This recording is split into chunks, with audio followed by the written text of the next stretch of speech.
హిందువుగా పుట్టి ఎస్సీ ఎస్టీలుగా ఉన్నటువంటి హిందువులలో ఉన్నటువంటి వాళ్ళు సుదీర్ఘకాలం వివక్షకు గురయ్యారు కాబట్టి వాళ్ళ కోసం ప్రత్యేకంగా రిజర్వేషన్లు ఇస్తే ఆ రిజర్వేషన్లు ఆ కారణంగా వివక్ష పొందడం కారణంగా రిజర్వేషన్లు పొందినటువంటి వాళ్ళు తర్వాత మతం మారుతూ ఉన్నటువంటి వాళ్ళు అనేక మంది ఉన్నారు.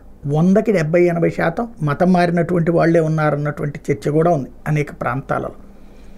ఎందుకు జరిగింది అంటే తమ ప్రాంతంలో ఒక గుడి కావాలంటే తమ బిడ్డ పుట్టినప్పుడు బారసాలప్పుడు తర్వాత అక్షరాభ్యాసం ఇట్లాంటివన్నీ చెయ్యాలి అంటే అక్కడ అర్చకులు దొరక్కపోవడం లేదా ఆలయాలు లేకపోవడం, ఆ ఉన్నటువంటి చోట్లన వీళ్ళు ఆర్థిక స్తోమత లేకపోవడం, లేదంటే కుల వివక్షకు గురి కావడం, ఇలాంటి పరిణామాలన్నిటి కారణంగా వాళ్ళందరూ కూడా హిందుత్వానికి దూరం అయ్యారు. అదే ప్రదేశాలలో చర్చిలు ఏర్పాటు చేసి అక్కడ ఉన్నటువంటి వాళ్ళకి అవన్నీ ఏర్పాట్లు వాళ్ళు చేస్తూ ఉండటం వల్ల మత మార్పిళ్ళు పెద్ద ఎత్తున జరిగిపోయినాయి. ఈ లోపం ఖచ్చితంగా ఈ సమాజం నుంచి వచ్చినటువంటిది. దాన్ని సరిచేసే ప్రక్రియ ఇంకా సాగుతూనే ఉంది. ఈలోపుగా ఈ రిజర్వేషన్స్ అంటే మతం మారినా కూడా ఎస్సీగానే క్లెయిమ్ చేస్తున్నారు, రిజర్వేషన్ పొందుతున్నారు. దీన్ని ఆపాలి అన్నటువంటిది భారతీయ జనతా పార్టీ కానీ వీళ్ళందరూ కూడా మొదటి నుంచి హిందుత్వవాదులు రైట్ చేసేటటువంటి పాయింట్. అయితే అసలు ఏకంగా ఎస్సీ మత మార్పిడి వాళ్ళకి కూడా పాత కులమే వర్తిస్తుందన్న చట్టమే చేయడానికి గతంలో ఆంధ్రప్రదేశ్లో చంద్రబాబు ప్రభుత్వం కానీ లేదా కేంద్రంలో అప్పుడున్నటువంటి కాంగ్రెస్ ప్రభుత్వం కానీ ప్రయత్నించింది. ఈ లోపుగా ఎలక్షన్స్ వచ్చేసి ఆగిపోయింది.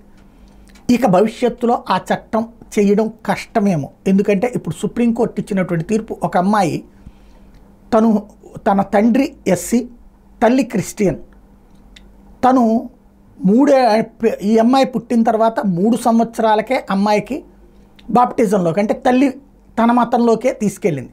తండ్రి ఇంకా హిందూ మతంలోనే ఉన్నారు, మత మార్పిడి జరగలేదు. కానీ వాస్తవంగా తండ్రి కూడా మతం మారిపోయాడు అనినే అక్కడ స్థానికంగా ఉన్నటువంటి అధికార యంత్రాంగం తెచ్చింది. అంటే ఎస్సీ రిజర్వేషన్లో నడుస్తూ క్రైస్తవం స్వీకరించి తమ కార్యకలాపాలు నడుపుతున్నారు.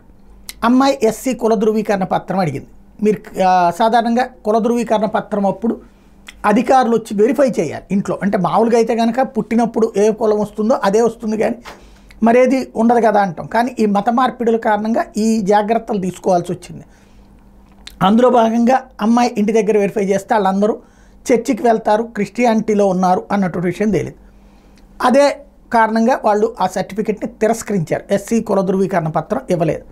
దాంతో అమ్మాయి హైకోర్టును ఆశ్రయించింది. నువ్వు ఏం మతం పాటిస్తున్నావు అంటే క్రైస్తవ ధర్మాన్ని అనుసరిస్తున్నాను అని చెప్పి. మరి క్రైస్తవ ధర్మం అనుసరిస్తున్నప్పుడు ఎస్సీ రిజర్వేషన్ ఎట్టా చెల్లుతుంది అంటే, నేను హిందువుగానే పుట్టాను, ఎస్సీగానే ఉన్నాను, కానీ నా విశ్వాసం మాత్రం క్రీస్తు పట్ల ఉంది అని చెప్పి. దాంతో ఆమెకి ఆ రోజున సర్టిఫికెట్ నిరాకరించింది మద్రాస్ హైకోర్టు. దాదాపుగా జరిగిపోయి 5 ఏళ్ళు దాకా అయిపోయింది. దాని మీద అమ్మాయి సుప్రీంకోర్టుకు వెళ్ళింది. వెళ్ళినప్పుడు నువ్వు ఏ మత ప్రకారం అంటే నువ్వు రిజర్వేషన్ పొందినప్పుడు ఏ మతంలో అయితే రిజర్వేషన్ కోరుతున్నావో ఆ మతంలోనే ఉండాలి, కానీ వేరే మతంలో ఉండి రిజర్వేషన్ల కోసం ఈ మతంలో ఉన్నట్టు ఎలా చెప్తావు? నువ్వు క్రైస్తవ ధర్మాన్ని పాటిస్తున్నానని సిన్సియర్గా చెప్తున్నావు, కాకపోతే అది పాటిస్తూ మళ్ళీ నేను హిందువుని అంటున్నావు, ఎలా కుదురుతుంది అన్నటువంటిది చెప్తూ సుప్రీంకోర్టు ద్విసభ్య ధర్మాసనం ఆ పిటిషన్ కొట్టేసింది. అంటే 2 సభ్యుల జడ్జిలతో కూడినటువంటి ధర్మాసనం ఇద్దరూ ఏకాభిప్రాయంతోనే కొట్టేశారు. కాబట్టి ఇప్పుడు ఇట్లాగా మతం మారినటువంటి వాళ్ళకి ఎస్సీ సర్టిఫికెట్ ఇవ్వక్కర్లేదు. నెంబర్ 1, నువ్వు హిందువుగా ఉంటే మాత్రమే ఇది వర్తిస్తుంది. ఎవరైనా ఇట్లా మత మార్పిడులకు గురైనటువంటి వాళ్ళ మీద ఇకపైన దేశవ్యాప్తంగా కంప్లైంట్లు చేస్తే వెరిఫికేషను ఇదంతా నడుస్తుంది. బీజేపీ లేదా బీజేపీ అనుకూల పార్టీలు, బీజేపీతో ఉన్నటువంటి ఎన్డీఏ భాగస్వామ్య పక్షాల్లో ఇదే ప్రాసెస్ నడిచేటటువంటి అవకాశం ఉంది. ఇక కొన్ని ప్రభుత్వాలు ఈ ఎస్సీ కన్వర్షన్ లా తీసుకొద్దామని చూస్తున్నాయి. అది రాష్ట్ర ప్రభుత్వాల వల్ల కాదు, కేంద్ర ప్రభుత్వమే చేయాలి. అది ఎలాగా? మతము మారినా కూడా పాత కులమే వర్తిస్తుంది అన్నది.